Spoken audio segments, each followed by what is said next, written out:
Aujourd'hui, on va parler de la relation des pays africains avec la Chine, et surtout durant les 5 dernières années.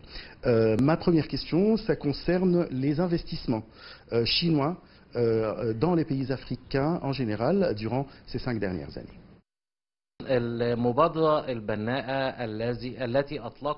Premièrement, l'initiative constructive lancée par le président Xi Jinping concernant la route de la soie et par conséquent le dépôt bancaire consacré à ce projet.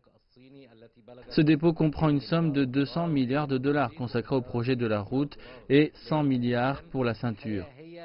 Cette initiative vise à développer les pays africains, surtout ceux qui sont situés sur la côte est du continent ainsi que les pays de l'ouest de l'Asie. Quant à la ceinture, il s'agit de développer les pays africains qu'on appelle les pays emprisonnés, ce qui veut dire les pays qui n'ont pas accès à des ports. Cette initiative vise surtout à construire et établir des routes et des ports en vue de faciliter le commerce entre les pays africains et le reste du monde. Le continent africain possède un énorme trésor de matières premières, du coup il s'avère donc indispensable d'œuvrer à établir des infrastructures modernes afin de faciliter le transport et le commerce avec le reste du monde.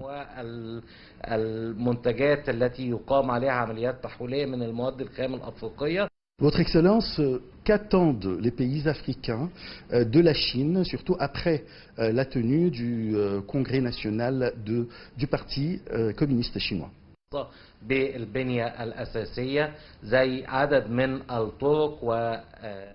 Au cours des dernières années, la Chine a établi beaucoup de projets d'infrastructures dans différents pays africains. Je cite à titre d'exemple un nombre de routes et d'établissements en Ouganda et au Kenya. Il y a une grande somme de 32 milliards de dollars que la Chine a consacrée au développement des pays du bloc économique de l'Est de l'Afrique. Il y a aussi l'école chinoise fondée en Égypte, cette école qui aide à transférer la technologie chinoise ainsi que les nouvelles cultures éducatives qui contribuent à évoluer les techniciens égyptiens. Dans le domaine de l'agriculture, la Chine a transféré sa technologie vers les pays de l'Est et de l'Ouest de l'Afrique en y installant des projets dans le secteur de la métallurgie. Concernant l'extraction du pétrole, la Chine est en cours d'investir dans le lac Albert, situé entre le Kenya et l'Ouganda. On s'attend à y établir des pipelines qui relieraient le Kenya et l'Ouganda au nord en se dirigeant vers le sud pour arriver à la Tanzanie jusqu'au port d'Arusha.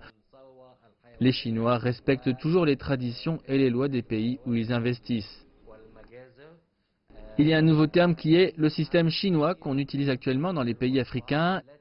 Il s'agit d'un terme qu'on utilise pour désigner un accord correct et respectable.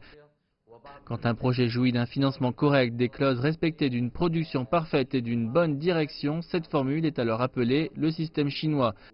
En général, les partenariats sino-africains sont basés sur le principe gagnant-gagnant, surtout que la Chine ne s'ingère pas dans les affaires internes des autres pays et n'exerce aucune pression sur leur gouvernement. Les pays africains ont un sentiment de reconnaissance envers la Chine. Un jour, quelques pays occidentaux voulaient exercer des pressions sur des gouvernements africains. Ils ont donc retiré leurs investissements et arrêté leurs aides financières accordées à ces pays. C'est la Chine qui les a remplacés en investissant dans ces pays et en leur présentant des aides sans s'ingérer dans leurs affaires intérieures.